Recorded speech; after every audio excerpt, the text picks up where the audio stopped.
Here we're given another sequence and we're asked to determine if it's arithmetic, geometric, or neither. When we look at our general term for the sequence, we have negative 1/2 times 4 to the n. Notice that our index here, n, which is going to be in our exponent, is not going to allow us to get an arithmetic sequence because it's not being multiplied or added. It's part of the power. We suspect it could be geometric because this kind of has a form of what a geometric sequence might look like.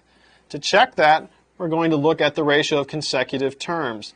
So we want to find the ratio a sub n divided by a sub n minus 1. So the nth term divided by the n minus first term. This is a sub n that we're given here, so we'll have negative 1/2 times 4 to the nth power. That will be divided by negative 1/2 times 4 to the n minus 1 power. We can rewrite that. So it will be negative 1/2 times 4 to the n minus 1 times 4. We're just rewriting 4 to the n over negative 1/2 times 4 to the n minus 1 power. We notice that this negative 1/2, 4 to the n minus 1, that cancels, and we get that this ratio is equal to 4. We've done this in general terms, so what we've shown is that the ratio of consecutive terms in our sequence is a constant. That constant is 4. That's our common ratio, r. The first term,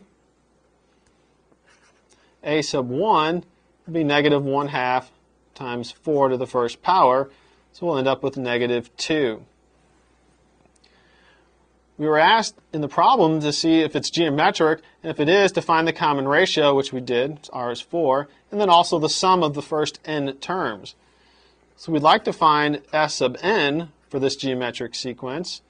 For a geometric sequence, the sum of the first n terms is given by the first term times 1 minus the common ratio raised to the nth power divided by 1 minus that common ratio.